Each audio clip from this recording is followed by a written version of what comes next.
Hi my dear drama lovers, welcome back to M drama glimpse. இன்னைக்கு நம்ம எப்படிப்பட்ட ஒரு கதை பார்க்க போறோம்னா, கோஸ்ட், கியூபிட், லவ், ஃபன் இது எல்லாத்தையும் மொத்தமா சேர்த்து வச்ச மாதிரி ஒரு கதை. ஒரு ஆக்சிடென்ட்ல இறந்து போன நம்ம ஹீரோ ஹெவனுக்கு போனக்கு அடுத்து காட் ஆஃப் லவ்வா மாறிடுவாரு. அதாவது கியூபிட் மாதிரி இந்த இடத்துல இருக்க ஒவ்வொருத்தவங்களையும் ஒவ்வொரு ஜோடி கூட அவர் இஷ்டப்பட்டு சேர்த்து விட்டுட்டே இருப்பாரு. ஆனா இப்படி மித்தவங்க வாழ்க்கையை பத்தி அக்கறைப்படுற நம்ம ஹீரோ அவர் வாழ்க்கையில என்ன நடந்துச்சுங்கிறத மொத்தத்தையும் அவர் இறந்து போனக்கு அடுத்து மறந்துடுவாரு. அப்படி இருக்க ஒரு சமயத்துலதான் இந்த கதையோட ஹீரோயினா பார்ப்பாரு. அவங்க என்ன உயிரோட தான் இருப்பாங்க. ஆனா அவங்கள பார்த்தோனையும் நம்ம ஹீரோக்கு அவரோட மெமரி எல்லாம் திரும்பி வந்துடும். அது மட்டும் இல்லாம கோஸ்டோட தலைவன் வந்து நம்ம ஹீரோயின் கூடயே சுத்திக்கிட்டு இருக்கதையும் அவனால் நம்ம ஹீரோயினுக்கு ஒரு பெரிய ஆபத்து இருக்குங்கிறதையும் நம்ம ஹீரோ கண்டுபிடிச்சிருப்பாரு. அந்த கோஸ்டோட தலைவன் எதுக்கு நம்ம ஹீரோயினை கொல்லணும்னு சொல்லி பின்னாடியே சுத்துறான். கடைசியா நம்ம ஹீரோயினை அந்த கோஸ்ட் தலைவன் கிட்ட இருந்து காப்பாத்துறாங்களா இல்லையா? இதுக்கு நடுவுல எக்கச்சக்க ஃபன்னு, லவ் இது எல்லாத்தையும் சேர்த்து வச்சு ஒரு அழகான கதையை தான் இன்னைக்கு நம்ம பார்க்க போறோம். இதே மாதிரி நிறைய கதை கேட்கணும்னு ஆசைப்பட்டீங்கன்னா மறக்காம என் சேனலை சப்ஸ்கிரைப் பண்ணிருங்க.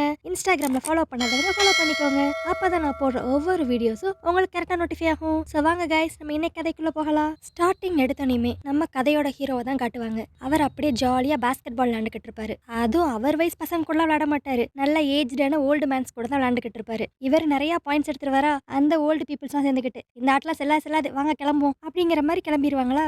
கரெக்டா அந்நேரம் பார்த்து ரொம்ப பெரிய மழை வேற வரும். நம்ம ஹீரோவா அந்த தாத்தாங்கெல்லாம் போட்டு வம்பளுப்பாரு. போங்க போங்க நான் தான் ஜெயிச்சேன் அப்படின்ட்டு. அப்ப என்ன ஆகும்னா திடீர்னு ஒரு பெரிய இடி வந்து ஒன்று இடிக்கும். கரெக்டா நம்ம ஹீரோ நின்றுக்கிட்டு இருந்தா மரத்துக்கு மேலதான் வந்து விழுகுமா. அவ்வளவுதான். இவ்வளவு நேரம் நம்ம ஹீரோ எவ்வளவு ஹாப்பியா இருந்தாரோ அந்த ஹாப்பினஸ் தான் அவரோட கடைசி ஹாப்பினஸ். அந்த இடத்துல நம்ம ஹீரோ இறந்துருவாரு. இப்ப அப்படியே நம்ம ஹீரோ ஹெவனுக்கு தான் வந்திருப்பாரு. அங்க வந்து ஒரு பெரிய ஆபீஸே இருக்கும். அதுல ஒரு பொண்ணு நம்ம ஹீரோவை ஸ்கேன் எல்லாம் பண்ணி நம்ம ஹீரோக்கு ஒரு பிரேஸ்லெட் மாதிரி ஒன்று போட்டு விடும். அதை போட்டோனையும் கொஞ்சம் பீட்ஸ் ஒயிட்டாவும் கொஞ்சம் பீட்ஸ் பிளாக்காவும் மாறிடும். அப்ப அந்த பொண்ணு நம்ம ஹீரோட தலையில வச்சு ஸ்கேன் பண்ணுமா, ஒழுங்கா ப்ராப்பராகவே ஸ்கேன் ஆகாது. என்னன்னா நம்ம ஹீரோ இடி அடிச்சு செத்து போனனால அவர் மெமரி எதுவுமே இப்போ அவர்கிட்ட இல்லை போல. அதனால நம்ம ஹீரோட பாஸ்ட் லைஃப் பத்தி யாருக்கும் அவ்வளவா இங்க தெரியல. ஏன் நம்ம ஹீரோக்கே தெரியல. அப்பதான் நம்ம ஹீரோ அவர் சுத்தி இருக்க புக்கெல்லாம் எடுத்து பார்ப்பாரு. நம்ம ஹீரோட லாஸ்ட் லைஃப் பத்தின இன்ஃபர்மேஷன் மட்டும் தான் இவங்க கிட்ட இருக்காது. அதுக்கு முன்னாடி இருந்ததெல்லாம் இவங்க கிட்ட இருக்குமா. நம்ம ஹீரோ ஹியூமனா பிறக்கிறதுக்கு முன்னாடி பூச்சியா, மீனா, ஏன் கேட்டஸா கூட பிறந்திருப்பாரு. இதெல்லாம் அவர் பார்த்து அப்படியே ஆச்சரியப்பட்டுக்கிட்டு இருப்பாரா. அதுவே பக்கத்து ரூம்ல பாத்தீங்கன்னா ஒரு பொண்ணு கத்திக்கிட்டு இருக்கும். டே நான் எப்படிடா செத்து போனேன், எனக்கு அதெல்லாம் தெரியாது,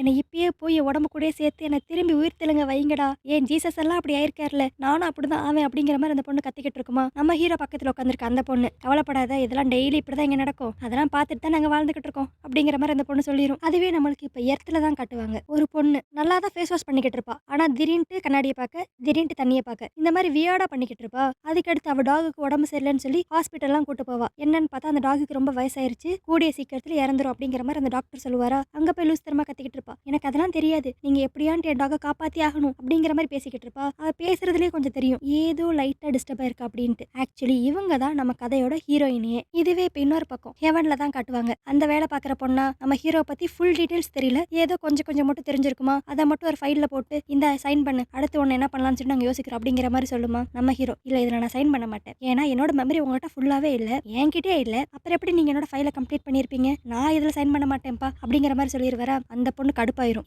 இங்க பாரு, உனக்குலாம் ஒவ்வொரு ப்ராசஸா உட்காந்து எக்ஸ்பிளைன் பண்ணிக்கிட்டு இருக்க முடியாது, இந்த வீடியோ பாரு அப்படிங்கிற மாதிரி ஒரு வீடியோ ப்ளே பண்ணிட்டு போயிடும். அந்த வீடியோல தான் இப்ப எல்லாத்தையும் தெளிவா சொல்லுவாங்க. என்னன்னா நம்ம ஹீரோ கையில ஒரு பிரேஸ்லெட் மாதிரி போட்டிருக்காருல, அதுல வந்து பீட்ஸ் நிறைய இருக்கும். யார் யாருக்கெல்லாம் ஒயிட் பீட்ஸ் இருக்கோ அவங்க பாரடைஸ்க்கே போயிடலாம். இல்ல ஃபுல் பிளாக்கா இருக்குன்னா அவங்களுக்கு மோட்சமே கிடைக்காது, அவங்க ஆவி அங்கிட்டு இங்கிட்டு அலைஞ்சுக்கிட்டே இருக்கும். ஆனா அதுவே பிளாக் வித் ஒயிட் இது ரெண்டும் கலந்த மாதிரி இருந்துச்சுன்னா உங்களுக்கு மறுபிறவிங்கிற ஆப்ஷன் இருக்கும். ஆனா என்னன்னா நீங்க முதர்ந்து பூச்சி, பல்லி, ஃபிஷ் இந்த மாதிரிலாம் வந்துட்டு அப்புறம் தான் நீங்க ஹியூமனா மாற முடியும். இல்ல எனக்கு எடுத்தறியுமே நான் அடுத்து ஹியூமனா தான் பிறக்கணும் அப்படின்னு நீங்க ஆசைப்பட்டீங்கன்னா இந்த ஹெவன்ல நீங்க கொஞ்ச நாளைக்கு வேலை பார்க்கணும். இங்க வேலை பார்த்து நீங்க நல்ல மெரிட்ஸ் எடுத்து உங்க பீட்ஸ் எல்லாம் ஒயிட் ஆனா மட்டும்தான் அடுத்து நீங்க எடுத்தோன்னே ஹியூமனா பிறக்க முடியும் அப்படிங்கிற மாதிரி ரூல்ஸ் இருக்குமா. இதெல்லாம் இப்ப நம்ம ஹீரோ அடி பார்த்துக்கிட்டு அவர் கையை பார்ப்பாரு. அவர் கையுமே கொஞ்சம் பிளாக் அண்ட் ஒயிட்டா ரெண்டு பீட்ஸும் சேர்ந்த மாதிரி தான் இருக்கும். அடுத்து அந்த வேலை பார்க்குற பொண்ணு வந்து நம்ம ஹீரோ கிட்ட என்ன நீ என்ன முடிவு எடுத்திருக்க, எது செலக்ட் பண்ணிருக்கியா அப்படிங்கிற மாதிரி கேட்பாங்களா. நம்ம ஹீரோ அப்படி லைட்டா யோசிப்பாரு. அப்ப அந்த பொண்ணு என்ன சொல்லும்னா, நீ இங்க இப்ப ஹெவன்ல வேலை பார்க்க இஷ்டம் இல்லைன்னா அடுத்த பிறவி வந்து உனக்கு ஸ்னெயிலா தான் நீ பிறப்ப, அதுக்கடுத்து ஒரு 10 பிறவிக்கு அடுத்து தான் நீ ஹியூமனாவே மாறுவ அப்படிங்கிற மாதிரி சொல்லிருவாங்களா? நம்ம ஹீரோ அப்படி என்ன பண்றதுன்னு தெரியாம அவர் கையில இருக்க பீட்ஸ தான் பார்த்துக்கிட்டு இருப்பாரு. இன்னொரு பக்கம் எர்த்ல நம்ம ஹீரோயின தான் காட்டுவாங்க. அவங்களுக்கு லைட்டா கால்ல வேற ஏதோ அடிபட்டுருக்கும் போல. இந்த அடிபட்ட காலோடயே அவங்க அப்பாவோட கடையில லைட்டா வேலை பார்த்துக்கிட்டு இருப்பாங்களா, அப்போ திடீர்ன்ட்டு வியர்டா பண்ண ஆரம்பிச்சுருவாங்க எப்பயும் போல. இத பார்த்து அங்க வந்த ஒரு பொண்ணு வந்து, "உங்க பொண்ணுக்கு ஏதோ பிரச்சனைன்னு நெனைக்கிறேன். பேய் ஓட்டுறவங்க கிட்ட கூட்டு போங்க. எல்லாம் சரியாயிரும்." அப்படிங்கிற மாரி சொல்லிருவாங்க. இதுக்கு நடுவுல நம்ம ஹீரோயின் அப்படியே வானத்த பார்த்து, "ஆலன் நீ பண்ண ப்ராமிஸ மறந்துறாத." அப்படிங்கிற மாரி வேண்டிக்குவாங்க. அடுத்து ஹெவன்ல தான் காட்டுவாங்க. நம்ம ஹீரோ இன்னும் நெறைய பேரு அப்படியே கூட்டமா நின்னுக்கிட்டு இருப்பாங்களா, அதுல ஒரு பொண்ணு தான் பக்கத்துல குட்டியா ஒரு பொண்ணு இருக்கும். அது கையில பார்த்தீங்கன்னா நெறைய ஒயிட் பீட்ஸ் இருக்குமா, அத பார்த்துட்டு, "ஐய்யய்யோ! என்ன இவளுக்கு இவ்ளோ ஒயிட் பீட்ஸ் இருக்கு. நானும் நெறைய நல்லதெல்லாம் பண்ணேனே. ஆனா எனக்கே இவ்ளோ கம்மியா இருக்கு." அப்படிங்கிற மாரி புலம்பிக்கிட்டு இருப்பா. இந்த பொண்ணு வேற யாருமே இல்ல. கொஞ்ச நேரத்துக்கு முன்னாடி நம்ம ஹீரோக்கு பக்கத்து ரூம்ல உட்காந்துக்கிட்டு கத்திக்கிட்டு இருந்திருக்கும்ல. "நான் எப்புட்றா செத்தேன்? நான் திரும்பி என்னோட பழைய லைஃப்க்கே போணும்." அப்படின்னு கத்திக்கிட்டு இருந்துச்சுல, அது இந்த பொண்ணு தான். இந்த பொண்ணு பேரு பிங்கி. இப்ப நம்ம ஹீரோ இங்க வந்துட்டு, "ஏய் நீ தானே அந்த பக்கத்து ரூம்ல கத்திக்கிட்டு இருந்த பொண்ணு. நீயும் இங்க வேலை பார்க்கலாம்னு சொல்லி சூஸ் பண்ணிட்டியா?" அப்படிங்கிற மாரி கேட்பாரு. என்னன்னா, நம்ம ஹீரோவும் சரி, இந்த பிங்கியும் சரி, மித்த இங்க இருக்க எல்லாருமே சரி, திரும்பி ஒரு பூச்சியாவோ, பல்லியாவோ பிறக்க ஆசைப்படல. அதனால இங்க வந்து கொஞ்ச நாள் வேலை பார்த்துட்டு, அவங்க பீட்ஸ் எல்லாம் ஒயிட் ஆக்கிட்டு, திரும்பி ஹியூமனாவே பிறக்கணும் அப்படின்னு சொல்லி சூஸ் பண்ணியிருக்காங்க. ஆனா என்ன, இவங்க கான்வர்சேஷனே லைட்டா நம்மளுக்கு காட்டுவாங்க. நம்ம ஹீரோவுக்கும் இந்த பிங்கிக்கும் செட்டே ஆகாத மாரி தான் இருக்கும். அந்த பிங்கியா நம்ம ஹீரோ கைய பார்த்துட்டு, "என்னடா இவ்ளோ பிளாக் பீட்ஸ் வச்சிருக்க?" அப்படிங்கிற மாரி கிண்டல் பண்ணும். நம்ம ஹீரோ பார்ப்பாரு, "அந்த பொண்ணு நெறையா தான் வச்சிருக்கும். என்ன ஜஸ்ட் நம்ம ஹீரோவோட ஒண்ணே ஒண்ணு தான் கம்மியா இருக்கும். நம்ம செத்து போயி இங்க ஹெவன்ல இருக்கோங்கிறதே மறந்துட்டு, இவங்க 2 பேரும் எலியும் பூனையும் மாரி தான் எப்ப பார்த்தாலும் சண்டை போட்டுட்டே இருப்பாங்க." அப்ப அந்த இடத்துக்கு 2 அஃபிஷியல்ஸ் வந்து இந்த ப்ராசஸ பத்தி எக்ஸ்பிளைன் பண்ணுவாங்க. அதாவது என்னன்னா, இந்த காட் ஆஃப் லவ்வா நம்ம மாறணும்னா, நம்மளுக்கு ஒரு பார்ட்னர்னு ஒருத்தவங்க இருக்கணும். நம்மளும் அந்த பார்ட்னரும் சேர்ந்து தான் ஒரு ரெட் ஸ்ட்ரிங்க உருவாக்கி, அது மூலியமா எர்த்ல இருக்க 2 பேர ஒண்ணு சேர்க்கணும். அப்படி நம்ம சேர்த்தோம்னா, நம்மளுக்கு வந்து ஒரு மெரிட் கிடைக்கும். நம்ம பீட்ஸும் ஒயிட்டா மாறும். அப்படிங்கிற மாரி இவங்க எல்லாத்தையும் சொல்லிக்கிட்டு இருப்பாங்க. அது மட்டும் கிடையாது. இதுல வந்து நாங்க பீப்பிள்ஸ எடுத்தோம், கவுத்தோம்னு சொல்லி செலக்ட் பண்ணி காட் ஆஃப் லவ்வா மாத்திர மாட்டோம். நெறைய ட்ரெய்னிங் இருக்கு, நெறைய டெஸ்ட் இருக்கு. அதுல யாரு பாஸ் ஆறாங்களோ, அவங்க தான் காட் ஆஃப் லவ்வா மாறுவீங்க. மித்தவங்களும் ஆட்டோமேட்டிக்கா மறுபிறவியான ப்ராசஸ்க்கு போயிருவீங்க. அப்படிங்கிற மாரி சொல்லுவாங்களா, இதை கேட்டோனே நெறைய பேர், "ஐயய்யோ! மறுபிறவியா? எனக்கு வேண்டவே வேண்டாம்பாங்க."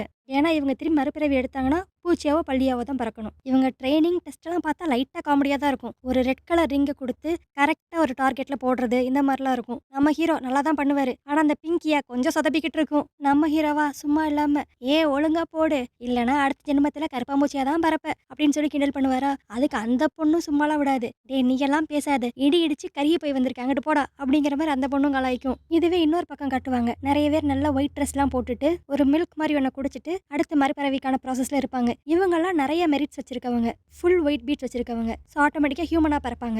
இந்த ப்ராசஸ் இப்படி நம்மளுக்கு சைட் வைஸ்ல காட்டிக்கிட்டு இருப்பாங்க. அதுவே இந்த சைடு நம்ம ஹீரோ இருக்கிற பக்கம் தான் காட்டுவாங்க. இங்கயா இப்ப இவங்களுக்கு எல்லாத்துக்கும் ஒரு கதை ஒண்ணு சொல்லுவாங்க. என்னன்னா, இந்த ரெட் ஸ்ட்ரிங்ஸ் வந்து ஃபர்ஸ்ட் எப்படி வந்துச்சு அப்படின்ட்டு. ஒரு பொண்ணோட காதலோட பவர்னால தான் இந்த ரெட் ஸ்ட்ரிங்ஸ் வந்து ஃபர்ஸ்ட் உருவானது அப்படின்னு சொல்லி இவங்க தலைக்கு மேல பாத்தீங்கன்னா ஒரு பல்கா ரெட் ஸ்ட்ரிங்ஸ் இருக்கும். இதுதான் இந்த ரெட் ஸ்ட்ரிங்ஸோட மெயின் சோர்ஸே. அடுத்து இன்னொரு பக்கம் ஒரு கொடூரமான அரக்க மாதிரி ஒருத்தவனை காட்டுவாங்க. அவன் ஒருத்தனை இப்பதான் கொன்னுகிட்டு இருப்பான். அவன் வேற யாருமே இல்ல, கோஸ்ட்டுங்களோட தலைவன். அவன்கிட்ட எந்த ஒரு பீட்ஸுமே இல்ல. ஏன்னா இதுக்கு முன்னாடி ஃபுல்லா அவன் பிளாக் பீட்ஸ் தான் வச்சிருந்திருப்பான். ஆனா இங்க வந்து அவன் அடங்காம நெறைய பேரை கொன்னு அவன் பிளாக் பீட்ஸ்லாம் ஒளிச்சு வச்சு கோஸ்ட்டுகளோட தலைவனா இப்ப மாறி இருக்கான். அடுத்து இப்ப நம்மளுக்கு எர்த்ல தான் காட்டுவாங்க. ஒரு குட்டி பையன் பிரஷ் பண்ணிக்கிட்டு தான் இருப்பான். அப்படியே கண்ணாடி வந்து க்ளோஸ் அப்ல தான் பாப்பா. திடீர்னு அவனை ஏதோ பிடிச்சு தூக்குன மாதிரி அவன் அப்படியே துடிச்சு அங்கேயே இறந்துருவான். இது வந்து வேற யாரோட வேலையும் கிடையாது. அந்த கோஸ்டோட தலைவனோட வேலை தான் இது. 500 வருஷம் கழிச்சு உன்னை பழி வாங்கிட்டேன்டா அப்படிங்கிற மாதிரி அவன் சொல்லிக்கிட்டு இருப்பான். நம்ம கோஸ்ட் தலைவன் ஏன் இவ்வளவு வெறி கொண்டு இருக்கான், ஏன் இந்த குட்டி பையனை இப்ப பழி வாங்கியிருக்கான் அப்படிலாம் நம்மளுக்கே டவுட்டா இருக்கும். ஆனா அதை போக போக நம்மளுக்கு டீட்டெயிலா சொல்லுவாங்க. அடுத்து இப்ப ஹெவன்ல தான் காட்டுவாங்க. ஃபைனல் டெஸ்ட் இப்பதான் நடக்க போகுது. எல்லாரும் பேர நின்னுக்கோங்க, உங்க பார்ட்னரை செலக்ட் பண்ணிக்கோங்க அப்படிங்கிற மாதிரி சொல்லுவாங்களா. அங்க இருந்த கூட்டத்துல இருந்த எல்லாருமே அப்படி ஓடி போய் அவங்களுக்கு யார் வேணும்னு சொல்லி சூஸ் பண்ணிக்குவாங்க. ஆனா பாவம் கடைசியா நம்ம ஹீரோவும் பிங்கி மட்டும்தான் தனியா இருப்பாங்க. ஆனா இது 2 தான் எலியும் பூனையுமாச்சே, நான் திரும்பி பூச்சியா பிறந்தாலும் பிறப்பேன், உன் கூட சேர மாட்டேன் அப்படிங்கிற மாதிரியே வீராப்போட தான் இருப்பாங்க.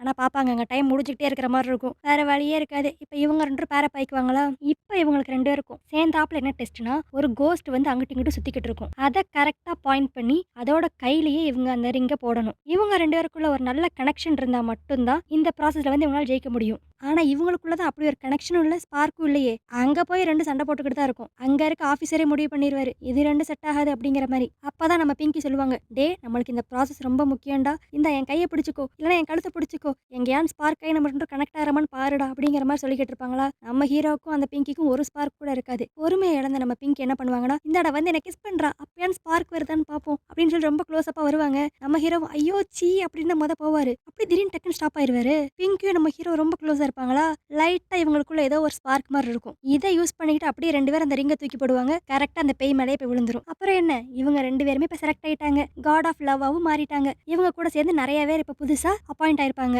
அடுத்து என்ன, இவங்க இடத்துக்கு வந்துருவாங்க. இவங்க அட்டகாசம் தாங்க முடியாது. இவங்களுக்கு எப்படி எப்படிலாம் தோணுதோ அந்த மாதிரி இவங்களுக்கு இஷ்டப்பட்ட 2 பர்சனை இவங்க வாட்டுக்கு சேர்த்து விட்டுட்டு போய்க்கிட்டே இருப்பாங்க. அது மட்டும் இல்லாம இப்ப எர்த்துக்கு வந்துட்டாங்க. ஆனா யார் கண்ணுக்கும் தெரிய வேற மாட்டாங்களா, நல்லா என்ஜாய் பண்ணிக்கிட்டு இருப்பாங்க இவங்க 2 பேரும். அப்புறம் என்ன, இப்படியே இவங்க நிறைய பேரை சேர்த்து வைக்க ஒரு 1-2 பீட்ஸ் வந்து அப்படியே லைட்டா ஒயிட்டா மாறும். இதுவே இன்னொரு சைடு பாத்தீங்கன்னா நம்மளுக்கு குட்டியா ஒரு கிளிப்பிங் மாதிரி ஒன்று காட்டுவாங்க. ஒரு 10 பேர் வந்து ஒரு ஃபாரஸ்ட்டுக்குள்ள ஒளிஞ்சிருப்பாங்க. அவங்க ட்ரெஸ் எல்லாம் பாத்தீங்கன்னாவே அந்த காலத்து ஆளுக மாதிரி தான் இருப்பாங்க. இப்ப ஒன்னா கூட்டமா உட்காந்து பேசிக்கிட்டு இருப்பாங்க. நம்ம எல்லாம் எப்பயுமே ஒன்னா தான் இருக்கணும், கடைசி வரைக்கும் ஒன்னா தான் இருக்கணும். இது வரைக்கும் நம்ம 1000 கணக்கான பீப்புள்ஸை கொண்டிருக்கோம். இது எல்லாமே நம்ம இயக்கத்துக்காக நம்ம பண்றது அப்படிங்கிற மாதிரி கத்திக்கிட்டு இருப்பாங்களா. இதுலயே நம்ம லைட்டா கெஸ் பண்ணிடலாம், இவங்க எல்லாருமே சேர்ந்து ஏதோ ஒரு இயக்கம் வச்சிருக்காங்க, அதுக்காக நிறைய பேரை இவங்க கொண்டிருக்காங்க அப்படிங்கறது. அப்படியே இந்த கிளிப்பிங் இங்க கட் பண்ணி அந்த ஒரு குட்டி பையனை அந்த கோஸ்ட் தலைமை அட்டாக் பண்ணான்ல, இப்ப அந்த பையனை தான் கட்டுவாங்க. அந்த பையன் ஒரு மாதிரி வியர்டா இருப்பான். நல்லா க்ளோஸா பார்த்தோம்னா அவன் முதுகுல யாரோ ஏறி உட்காந்துருக்க மாதிரி வேற இருக்கும். அந்த பையன் இப்ப அப்படியே நடந்து ஒரு ஃபிஷ் மார்க்கெட்டுக்குள்ள தான் போவான். அங்க இருக்க ஒரு கடைக்குள்ள போய் அவன் வாட்டுக்கு அங்க இருக்க மீன்லாம் பச்சை எடுத்து சாப்பிட்டுக்கிட்டு இருப்பான். அங்க வேலை பார்த்துக்கிட்டு இருக்க லேடி வந்து பயந்துரும். அப்ப இந்த பையன் ஒரு டெரரான வாய்ஸ்ல, நான் 500 வருஷமா மேல இருந்து உங்களை பார்த்துக்கிட்டே தான் இருக்கேன். எல்லாரும் ஒன்னா இருப்போம்னு சொன்னீங்க, ஆனா நீங்க மட்டும் 13 தடவை மறுபிறவி எடுத்திருக்கீங்க. ஆனா என்ன பாரு அப்படிங்கிற மாதிரி சொல்லிட்டு அந்த லேடி அப்படியே அதே இடத்துல போட்டு தள்ளிடுவான் அந்த சின்ன பையன். ஆக்சுவலி எல்லாத்தையும் பண்றது சின்ன பையன் கிடையாது, அந்த கோஸ்டோட தலைவன் தான். அவன் தான் பின்னாடி நின்னுக்கிட்டு அந்த பையன் அப்படி ஏவி விடுறான். இதுக்கு முன்னாடி குட்டியார் கிளிப்பிங் காமிச்சாங்கல்ல, அதுக்கும் இந்த கோஸ்ட் தலைவனுக்கும் ஏதோ ஒரு சம்மந்தம் இருக்கு. அது மட்டும் நம்மளுக்கு இப்ப லைட்டா புரியும். அதுக்கடுத்து நம்ம பிங்கியும் நம்ம ஹீரோவும் ஒரு ஸ்னோ பவுலிங் விளையாடுற இடத்துக்கு தான் போவாங்க. அங்க ஒரு பையன் முன்னாடி போய் நின்னுக்கிட்டு, நம்ம பிங்கி அவன் கரெக்டா சிகரெட் குடிக்க வரப்ப அந்த லைட்டர் அப்படி ஆஃப் பண்ணி விடுவாங்க. இந்த பையன் வேற யாருமே இல்ல, நம்ம பிங்கியோட பாய் ஃப்ரெண்டு தான். இவன் தான் நம்ம பிங்கியை கொலையும் பண்ணிருப்பான். ஆனா அது சூசைட் மாதிரி மாத்திருப்பான். ஆக்சுவலி நம்ம ஹீரோக்கு மட்டும் தான் அவர் பாஸ்ட் எதுவுமே ஞாபகம் இருக்காது, ஆனா பிங்கிக்குலாம் நல்லாவே ஞாபகம் இருக்கும். அப்பதான் நம்ம ஹீரோ அங்கன்னு சொல்லுவாரு, இந்த மாதிரிலாம் அவனை பயன்படுத்துறதெல்லாம் வேஸ்ட், நம்ம கிட்ட இப்போ ஒரு செம பவர் இருக்குல்ல, அதை வச்சு நான் பெரிய ஒரு சம்பவம் பண்றேன் அப்படிங்கிற மாதிரி சொல்லிட்டு என்ன பண்ணுவாருன்னா, அவர் தான் காட் ஆஃப் லவ் ஆச்சே, அவரோட ரெட் ஸ்ட்ரிங்ஸை வச்சு அந்த பையனுக்கும் ஒரு பைக்கோட சைலன்ஸ் இருக்கும் லவ் உருவாக்குற மாதிரி பண்ணிடுவாரு. அப்புறம் என்ன, அந்த பையன் அப்படியே வேகமா அந்த சைலன்சரை நல்லா கிஸ் பண்ணிடுவான். வாயெல்லாம் பொத்து போய் செம்ம காமெடியா இருக்கும். நம்ம பிங்கியா இதை பார்த்து அப்படியே ரசிச்சுக்கிட்டு இருப்பாங்க. அது மட்டும் இல்லாம ஹீரோ தனக்கா இப்படி பண்ணது வந்து அவங்களுக்கு லைட்டா பிடிச்சிருக்குமா, சோ நம்ம பிங்கிக்கு நம்ம ஹீரோ மேல அப்படி லைட்டா ஃபீலிங்ஸ் வர ஆரம்பிக்கும். அப்புறம் அடுத்த நாள் நம்ம பிங்கியும் ஹீரோவும் அப்படியே ரோடா அலைவாங்க. நம்ம பிங்கியா ஒவ்வொரு இடத்தையும் காமிச்சு, இந்த இடத்த பார்த்தா உனக்கு எதாவது ஞாபகம் வருதா, இந்த தாத்தாவை பார்த்தா உனக்கு எதாவது ஞாபகம் வருதா, ஒருவேளை இவங்க கூட உங்க அம்மாவா இருப்பாங்க அப்படிங்கிற மாதிரி ஒவ்வொரு ஆளா காமிச்சு பேசிட்டே வருவாங்க. ஆனா நம்ம ஹீரோக்கு எதுவுமே ஞாபகம் வராது. அப்போ அந்த இடத்துக்கு திடீர்னு நம்ம ஹீரோயினோட டாக் வந்து அவங்க வீட்டுல இருந்து ஓடி வந்துருமா. இதை பார்த்து நம்ம ஹீரோக்கு லைட்டா வர மாதிரி அழுக வர மாதிரி இருக்கும். அப்படி இப்பதான் லைட்டா அவருக்கு ஒரு சின்ன மெமரி ஒண்ணு மைண்ட்ல வரும். என்னன்னா, இந்த டாக அவர் ஸ்கூல் படிக்கிறப்ப 4 பேர் புள்ளி பண்ணிக்கிட்டு இருந்திருப்பாங்க. அப்ப அவர் தான் அந்த டாக காப்பாத்தி இருப்பாரு. இதை அப்படி நினைச்சு பார்த்துட்டு அந்த டாக் கிட்ட போயிட்டு, ஐயோ சாரி, இத்தனால எனக்கு எதுவுமே ஞாபகம் இல்ல, அதனாலதான் நான் இங்க வந்து உங்களை பார்க்க முடியல அப்படிங்கிற மாதிரி அவர் சொல்லிக்கிட்டு இருப்பாரு. ஆக்சுவலி டாகாலாம் இந்த மாதிரி ஸ்பெஷல் பவர்ஸ் உணர முடியும் தானே, சோ அந்த டாகாலையுமே நம்ம ஹீரோவை பார்க்க முடியும். அடுத்து கொஞ்ச நேரத்திலேயே அந்த இடத்துக்கு நம்ம ஹீரோயின் வந்துருவாங்க. எங்கடா போயிட்டு உனக்கு என்னாச்சு அப்படிங்கிற மாதிரி அந்த டாக் கிட்ட பேசிக்கிட்டு இருப்பாங்களா. இப்ப நம்ம ஹீரோயினை பார்த்தனையும் நம்ம ஹீரோக்கு அப்படி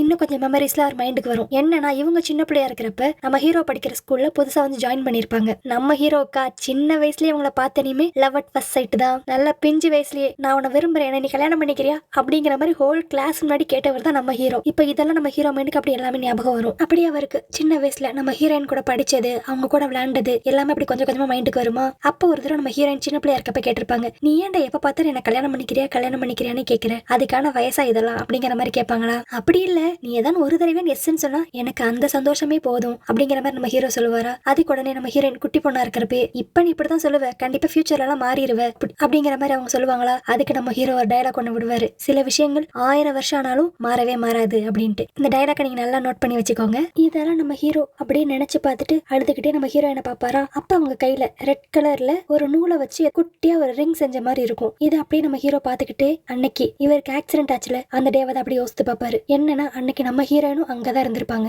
அன்னைக்கு நம்ம ஹீரோ பாஸ்கெட் பால்லாம் விளையாண்டு முடிச்ச கிடத்து அந்த ஓல்டு பீப்புள்ஸ்லாம் அந்த சைடு நின்றுப்பாங்க. நம்ம ஹீரோ இந்த சைடு மரத்துக்கிட்ட நின்றுப்பார்ல, நம்ம ஹீரோயினும் அவங்களோட டாகும் அங்கதான் நின்றுப்பாங்க. அப்ப நம்ம ஹீரோ என்ன பண்ணுவாருன்னா, நம்ம ஹீரோயினோட ஷால்ல இருந்து ஒரு ரெட் கலர் நூல் எடுத்து நம்ம ஹீரோவோட விரல்லையும் நம்ம ஹீரோயினோட விரல்லையும் மாட்டிக்குவாரு. நான் சொன்னேன்ல, சில விஷயங்கள் 1000 வருஷம் ஆனாலும் மாறவே மாறாதுன்ட்டு, அந்த மாதிரிதான் நீ எனக்கு எப்பயுமே என்ன சீக்கிரம் கல்யாணம் பண்ணிக்கோ அப்படிங்கிற மாதிரி சொல்லி ப்ரப்போஸ் தான் பண்ணிக்கிட்டு இருந்திருப்பாரு. கரெக்டா அங்க இடி அடிச்சிருக்கும். நம்ம ஹீரோக்கு தான் பெரிய அடி விழுகும், ஸ்பாட்ல இறந்துருவாரு. நம்ம ஹீரோயினா அந்த இடி அடிச்ச ஃபோர்ஸ்ல தள்ளி போய் தூரமா விழுந்துருவாங்க. அப்பதான் அவங்களுக்கு அந்த கால்லயும் அடிபட்டிருக்கும். அப்படியே கொஞ்சம் கொஞ்சமா கடைசியில எல்லா மெமரிஸும் நம்ம ஹீரோக்கு திரும்ப வந்துருமா. இப்பதான் அவருக்கு அவர் பேரே முழுசா ஞாபகம் வரும். அவர் பேர் தான் ஆலன். நம்ம ஹீரோயின் கூட நடுவுல வானத்தை பார்த்து சாமி கும்பிடுவாங்கல்ல, ஆலன் எங்களுக்கு பண்ண ப்ராமிஸை நீ மறந்துடாது அப்படிங்கிற மாதிரி. அதை வேற யாரை பத்தியும் கிடையாது, நம்ம ஹீரோவை பத்தி தான் அவங்க வேண்டியிருப்பாங்க. ஆனா நம்ம ஹீரோ தான் பிறந்துட்டார்ல, அவர் யார் கண்ணுக்கும் தெரிய மாட்டார்ல. நம்ம ஹீரோயின் அப்படியே அசால்ட்டா அந்த டாக் அங்க இருந்து கூப்பிட்டு கிளம்பிடுவாங்க. நம்ம ஹீரோ அப்படியே அவர் விரல தான் பாப்பாரு. இன்னும் அந்த ரெட் த்ரெட்ல போட்டு அந்த ஃபேக்கான மோதிரம் வந்து அவர் கையில இருக்கும். அப்புறம் என்ன, பிங்கியை கூட்டுட்டு அவரும் ஹீரோயினையும் எங்கெங்கெல்லாம் ஒன்னா சுத்தினாங்களோ அந்த இடத்துக்குலாம் கூட்டு போய் அவரோட காதல் கதை எல்லாத்தையுமே சொல்லுவாரு. அப்ப நம்ம பிங்கி கேட்பாங்க, ஓ அப்ப நீ ஸ்கூல் படிச்சுக்கிட்டு இருக்கப்பே அவ உன் லவ் அக்செப்ட் பண்ணிட்டாளா அப்படிங்கிற மாதிரி கேட்பாங்க. அதுக்கு நம்ம ஹீரோ சொல்லுவாரு, இல்ல என் லவ் அவளை சீக்கிரத்துல அக்செப்ட் பண்ணவே இல்ல. ஆனா அவளுக்கு என் மேல இன்ட்ரெஸ்ட் இருந்துச்சு சின்ன வயசுல இருந்தே. ஆனா அதை எப்பயுமே பெருசா காமிச்சுக்கிட்டதே கிடையாது. ஆனாலும் என்ன, நாங்க சேர்ற மாதிரி வர நேரத்துலதான் கடவுளை எங்களை இப்படி பிரிச்சு வச்சுட்டாரு அப்படிங்கிற மாதிரி இங்க நம்ம ஹீரோ ஃபீல் பண்ணி பேசிக்கிட்டு இருப்பாரு. அடுத்து நம்ம பிங்கியும் நம்ம ஹீரோவும் நம்ம ஹீரோயின் வீட்டுக்கு தான் போவாங்களா. அங்க நம்ம ஹீரோயின் சரி தூங்க போலாம், அதுக்கு முன்னாடி ஃபேஸ் வாஷ் பண்ணலாம் அப்படின்னு சொல்லிட்டு பாத்ரூம்ல போய் ஃபேஸ் வாஷ் பண்ணலாம்னு சொல்லி பாப்பாங்க. அப்ப கண்ணாடியை பார்த்து பார்த்து ஃபேஸ் வாஷ் பண்ணிட்டே இருப்பாங்களா. இப்ப இவங்க பண்றதும் பார்த்தா லைட்டா வேடா தான் இருக்கும். என்னடா நம்ம ஹீரோனியே அப்பப்ப வேடாதான் நடத்துக்கிறாங்க அப்படிங்கிற மாதிரி தான் நம்மளுக்கும் இருக்கும். நம்ம ஹீரோவா எப்படியாச்சும் இவ கண்ணை பற்ற மாட்டோம்னு சொல்லி அவரும் நிறைய ட்ரை பண்ணுவாரு. ஆனா ஒண்ணுமே வேலைக்காகாது. அடுத்து அப்புறம் நம்ம பிங்கி கேட்பாங்க, சரி அப்ப கடைசியா அவ எப்பதாண்டா ஒரு லவ் அக்செப்ட் பண்ணா அப்படிங்கிற மாதிரி. அதுக்கு நம்ம ஹீரோ ஒரு குட்டியார் பிளாஷ்பேக் சொல்லுவாரு. என்னன்னா இப்படிதான் ஒரு நாள் பாஸ்கெட் பால் விளையாண்டுகிட்டு இருக்கப்ப நம்ம ஹீரோ சொல்லுவாரு, இப்படியே நீ எத்தனை நாள் தான் அவாய்ட் பண்ணிட்டே இருக்க போற, எப்பதான் லவ் அக்செப்ட் பண்ணுவ அப்படிங்கிற மாதிரி கேட்பாரா. நானும் லவ் பண்ணவே இல்லை, உன்னை கல்யாணம் பண்றதுக்கு நான் சிங்கிளாவே இருந்துக்குவேன் அப்படிங்கிற மாதிரி சொல்லுவாங்களா. நீ சிங்கிளா இருந்தா கூட பரவாயில்ல, ஆனா கண்டிப்பா என்னைக்கான ஒரு நாள் என் லவ் அக்செப்ட் பண்ணதான் செய்வேன், எனக்கு நம்பிக்கை இருக்கு அப்படிங்கிற மாதிரி சொல்லுவாரா. அதுக்கெல்லாம் வாய்ப்பு இல்ல, உன்னை கல்யாணம் பண்றதுக்கு நான் 100 வயசு வரைக்கும் கூட சிங்கிளாவே இருந்துக்குவேன் அப்படிங்கிற மாதிரி அவங்க சொல்ல. அதுக்கு நம்ம ஹீரோ ஒன்னே ஒன்னு தான் சொல்லுவாரு, உனக்கு 100 வயசு ஆனாலும் பரவாயில்ல, 200 வயசு ஆனாலும் பரவாயில்ல, நீ எப்போ ஓகே சொல்லுவியோ அது வரைக்கும் நானும் காத்துக்கிட்டே தான் இருப்பேன் அப்படிங்கிற மாதிரி சொல்லிடுவாரு. இது வந்து நம்ம ஹீரோனுக்கு ரொம்ப டச்சிங்கா இருக்கும். ஐயோ நம்ம ரொம்ப தான் அலைய விடுறோமோ அப்படிங்கிற மாதிரி நினைச்சிட்டு அடுத்த நாளே நம்ம ஹீரோ வேலை பார்க்குற இடத்துக்கு போய் எப்படி ஓகே சொல்லலாம் அப்படிங்கிற மாதிரி யோசிச்சுக்கிட்டு இருப்பாங்க. அப்ப அந்த இடத்துக்கு வந்து நம்ம ஹீரோயினை பார்த்துட்டு, என்ன இங்க வெயிட் பண்ற, வா லஞ்ச் சாப்பிடுவோம் அப்படிங்கிற மாதிரி கூப்பிடுவாரா. நம்ம ஹீரோயின் ஒண்ணுமே பதில் பேசாம ஓகே அப்படின்னு மட்டும் சொல்லுவாங்க. நம்ம ஹீரோ தப்பா புரிஞ்சுக்குவாரு, ஓ சாப்பிடறத ஓகே சொல்றலாம் அப்படின்னு நினைச்சிட்டு சரி சீக்கிரம் வா சாப்பாடு தீந்துற போகுது அப்படிங்கிற மாதிரி சொல்லுவாரு. ஆனா நம்ம ஹீரோயின் எதுக்கு ஓகே சொல்லியிருப்பாங்கன்னா, நேத்து நம்ம ஹீரோ கேட்டார்ல எனக்கு நீ எப்பதான் ஓகே சொல்ல போற அப்படின்ட்டு, அதை மைண்ட்ல வச்சுதான் இங்க நம்ம ஹீரோயின் ஓகேன்னு சொல்லியிருப்பாங்க. ஆனா இந்த சின்ன விஷயத்த கூட ஹீரோவால புரிஞ்சுக்க முடியல அப்படின்ட்டு அவங்க கோச்சிட்டு போவாங்களா. அப்புறம் தான் நம்ம ஹீரோ கிரியேட் ஆகும், ஆஹா அவன் எதுக்கு ஓகே சொல்லியிருக்கா அப்படின்ட்டு. அப்புறம் வேகமா நம்ம ஹீரோயின் சேஸ் பண்ணி போய் பிடிச்சு, நீ எதுக்கு ஓகே சொன்னு எனக்கு இப்ப புரிஞ்சிருச்சு அப்படின்னு சொல்லி 2 பேரும் அந்த இடத்துல ஹக் பண்ணி அங்கேயே ஒண்ணு சேர்ந்துருவாங்க. அப்புறம் அடுத்து என்ன, இப்பதான் நம்ம ஹீரோவால ஹீரோயினை பார்க்க முடியும்ல. அவர் வாட்டுக்கு போய் நம்ம ஹீரோயினோட கடையில உட்காந்துக்கிட்டு ஏதோ ஹீரோனுக்கு வேற பேசுறதெல்லாம் கேட்க போற மாதிரி உட்காந்து ஒவ்வொரு கதையா சொல்லுவாரு. வெளியே இருக்கால அந்த பொண்ணு பேரு தான் பிங்கி, நானும் அவளும் தான் பார்ட்னர், நாங்கெல்லாம் இப்ப காட் ஆஃப் லவ்வா மாறிட்டோம், நாங்க எத்தனை லவ்வர்ஸை சேர்த்து வச்சிருக்கோம் தெரியுமா அப்படிங்கிற மாதிரி ஒவ்வொரு கதையா சொல்லிட்டே இருப்பாங்க. ஆனா நம்ம ஹீரோயினா அவங்க வாட்டுக்கு அவங்க வேலையை பார்த்துக்கிட்டே இருப்பாங்க. ஏன்னா அவங்களுக்கு தான் நம்ம ஹீரோ கண்ணுக்கே தெரிய போறது கிடையாது. அப்ப வெளியே திடீர்னு ஒரு சலசலப்பு சத்தம் கேட்கும். என்னன்னா மித்த லவ்வோட காட்ஸ்ல இருப்பாங்கல்ல, அவங்களா இப்ப இந்த இடத்துக்கு வந்து நம்ம ஹீரோ கேர்ள் ஃப்ரெண்டுக்கு ஒரு புது பார்ட்னர் செட் பண்ணாதான் அவ லைஃப் நல்லா இருக்கும், உன்னையே எத்தனை நாள் தான் நினைச்சிட்டு இருக்க முடியும், அவளும் அவ லைஃப்ல மூவ் ஆன் ஆகி போகணும்ல அப்படிங்கிற மாதிரி சொல்லி நம்ம ஹீரோயினுக்கு அந்த ரெட் ஸ்ட்ரிங்ஸை வந்து கட்டி விட பார்ப்பாங்க. ஆனா என்னன்னா எவ்வளவு பெரிய பவர்ஃபுல்லான காட் ஆஃப் லவ் வந்தாலுமே நம்ம ஹீரோயினுக்கு அவங்க போற ரெட் ஸ்ட்ரிங்ஸ் எல்லாமே உடஞ்சு போகும். ஆனா இதெல்லாம் பாக்குறப்ப நம்ம ஹீரோக்கு ரொம்ப ஜாலியா தான் இருக்கும். ஏன்னா இன்னும் நம்ம ஹீரோயினோட மனசுல நம்ம ஹீரோ மட்டும்தான் இருக்காரு. அதனாலதான் எந்த ஒரு ரெட் ஸ்ட்ரிங்ஸும் ஒர்க் ஆக மாட்டேங்குது. அடுத்து இப்ப 10 பேரா வந்தவங்க 1000 பேரா வருவாங்க, நிறைய காட் ஆஃப் லவ்ஸ் வருவாங்க. ஆனாலும் யாராலையும் ஒண்ணும் பண்ண முடியாது. ஆனா இதெல்லாம் பாத்துக்கிட்டு இருந்த பிங்கிக்கு செம்ம கடுப்பாயிருமா. ஏன்னா அவளுக்கு வேற லைட்டா நம்ம ஹீரோ மேல ஒரு ஃபீலிங்ஸ் இருக்கு. அவன் என்ன சொல்லுவானா, நீ இவ்வளவு ஜாலியாயிரு, அவளுக்கு எந்த ரெட் ஸ்ட்ரிங்ஸுமே ஒர்க் ஆகலன்னு சொல்லி. ஆனா உன்னால அவ கூட வாழ முடியுமா, முடியாதுல, நீ ஏன் இப்படி செல்ஃபிஷா நடந்துக்கிற, அவளுக்கு நம்ம ஒரு புது பார்ட்னர் தேடியே ஆகணும் அப்படின்னு சொல்லிட்டு என்ன பண்ணுவானா, இவங்களோட ரெட் ஸ்ட்ரிங்ஸோட மெயின் சோர்ஸ் இருக்கும்ல ஹெவன்ல, அதுல இருந்து ஒரு கனெக்ஷன் எடுத்துட்டு வந்து நம்ம ஹீரோனுக்கு கொடுக்கணும்னு சொல்லி பிளான் போடுவா. அப்பதான் இவளுக்கான பார்ட்னர் நம்ம யாருன்னு கண்டுபிடிக்க முடியும் அப்படின்ட்டு. இது போதாதுன்னு இன்னொரு பக்கம் அந்த கோஸ்டோட தலைவர் இருக்கான்ல, அவன் இப்ப கடைசியா ஒரு மீன் விக்கிற பொண்ணை தான் கொலை பண்ணியிருப்பான். இப்ப அந்த பொண்ணு மேல அவன் ஏறிக்கிட்டு இன்னொருத்தனை தேடி போவான். அந்த பையனை பார்த்து ரொம்ப ஏழ்மையில இருக்கிற மாதிரி இருக்கும். அவன் கிட்ட போய், என்ன ஞாபகம் இருக்கா 500 வருஷத்துக்கு முன்னாடி இருந்த பகை நான் மறக்கவே இல்லை அப்படிங்கிற டைலாக் இவன் கிட்டயும் சொல்லி அவனையும் போட்டு தள்ளிடுவான். இப்போ ஆட்டோமேட்டிக்கா அந்த மீன்கார பொண்ணோட சோல் அக்கா தெரிச்சிரும். அதுக்கடுத்து என்ன எப்பயும் போலதான் இப்ப புதுசா பார்த்த பையனை கொன்னுட்டு அவன் மேல ஏறி உட்காந்துக்குவான் இந்த கோஸ்டோட தலைவன். இவன் ஏன் இப்படி எல்லாரையும் பழி வாங்குறான், இவனோட கதை தான் என்ன அப்படிங்கறது இன்னும் நம்மளுக்கு ஃபுல்லா தெரியல. இது போதாதுன்ட்டு ஹெவன்ல வந்து இன்னும் பெரிய ஹையர் அபிஷியல்ஸ் எல்லாம் இருப்பாங்கல்ல, அவங்க எல்லாம் பேசிக்கிட்டு இருப்பாங்க. அவங்க யார்கிட்ட பேசிக்கிட்டு இருப்பாங்கன்னா நம்ம மெயினான காட் கிட்ட தான் பேசுவாங்க. வந்து இப்ப என்ன சொல்லுவாங்கன்னா, இந்த மாதிரி ஹீரோயினுக்கு நிறைய பேர் வந்து ரெட் ஸ்ட்ரிங்ஸ் கிட்ட ட்ரை பண்றாங்க, ஆனா அது எல்லாமே உடஞ்சு போகுது அப்படிங்கிற இன்ஃபர்மேஷன் ஒரு மேல் அபிஷியல் வந்து இப்ப காட் கிட்ட சொல்லிக்கிட்டு இருப்பான். அடுத்து இன்னொரு ஃபீமேல் அபிஷியல் வந்து நம்ம கோஸ்டோட தலைவன் எர்த்துக்கு போய் என்னெல்லாம் பண்றான் அப்படிங்கறதையும் சொல்லுவாங்க. அது மட்டும் இல்லாம இன்னும் அவன் நிறைய பேரை கொல்ல காத்துக்கிட்டு இருக்கான், அதுக்குள்ள நம்ம அவனை தடுத்தே ஆகணும் அப்படிங்கிற மாதிரி பேசிக்கிட்டு இருப்பாங்க. அடுத்து இன்னொரு பக்கம் நம்மளுக்கு திரும்பி எர்த்துல தான் கட்டுவாங்க நம்ம ஹீரோவையும் ஹீரோயினையும். இப்போ பிங்கி அந்த மெயின் சோர்ஸ்ல இருந்து ரெட் ஸ்ட்ரிங்ஸ் எடுத்துட்டு வந்து கெட்ட ட்ரை பண்ணுவாளா. நம்ம ஹீரோ வார்ன் பண்ணுவாரு, நீ இப்படி தேவையில்லாத வேலைலாம் பாக்குற அப்படின்ட்டு. ஆனா அதெல்லாம் நம்ம பிங்கி கேட்காம நம்ம ஹீரோயின் மேல அப்படி இருக்காம ஃபுல் பாடியை கவர் பண்ற மாதிரி கெட்டுவாங்க. நம்ம ஹீரோயின் நார்மலா இருந்தவங்க பிங்கி இப்படி பண்ண ரொம்ப ஒரு மாதிரி பெயின்ல இருக்கிற மாதிரி இருப்பாங்களா. நம்ம ஹீரோ இதை நிறுத்துன்னு சொல்லி சொல்லுவாங்க. ஆனா பிங்கி கேட்காம ஃபுல்லா கெட்டிடுவாங்களா. அப்போ நம்ம ஹீரோயின் வலி தாங்க முடியாம ஒரு மாதிரி அழுதுகிட்டே அவங்க கையில இருக்க ரெட் ஸ்ட்ரிங்ஸை பார்ப்பாங்க. அது மட்டும் இல்லாம அப்படியே நம்ம ஹீரோ நிக்கிற டைரக்ஷன்லயே பார்ப்பாங்க. ஏதோ அவங்க உண்மையிலே நம்ம ஹீரோவை பாக்குற மாதிரியே தான் இருக்கும். நம்ம ஹீரோ அப்படி ஒரு செகண்ட் ஷாக் ஆகி நிப்பான், என்னடா இவ நம்மள தான் பாக்குறாளா, இவ கண்ணுக்கு நம்ம தெரியுறோமா அப்படிங்கிற மாதிரி. இந்த இடத்துல இப்படி இந்த வீடியோ நான் முடிச்சுக்கிறேன். அதுக்கு அடுத்து இந்த ரெட் ஸ்ட்ரிங்ஸை வச்சு நம்ம ஹீரோயினுக்கு பொது பார்ட்னர் எதுவும் கண்டுபிடிச்சாங்களா இல்லையா, இல்ல இந்த ரெட் ஸ்ட்ரிங்ஸ் உடஞ்சிச்சா, நம்ம ஹீரோயின் ஏன் நம்ம ஹீரோவை பார்த்த மாதிரி நின்னாங்க, இப்போ நம்ம ஹீரோயினால நம்ம ஹீரோவை பார்க்க முடியுமா, இப்படிங்கிற மாதிரி பல கேள்விகள் இருக்கு. அது மட்டும் இல்லாம இந்த கோஸ்ட் தலைவன் வர அவனோட கதை தான் என்ன அப்படிங்கிற எல்லாத்தையுமே நம்ம நாளைக்கு வீடியோல பார்ப்போம். நாளைக்கு நான் போட போற வீடியோ உங்களுக்கு கரெக்டா நோட்டிஃபை ஆகணும்னா மறக்காம என் சேனலை சப்ஸ்கிரைப் பண்ணிருங்க. அப்பதான் நான் போற ஒவ்வொரு வீடியோஸும் உங்களுக்கு கரெக்டா நோட்டிஃபை ஆகும். ஓகே கைஸ், நாளைக்கு வீடியோல உங்களை பார்க்கறேன். அது வரைக்கும் பாய்.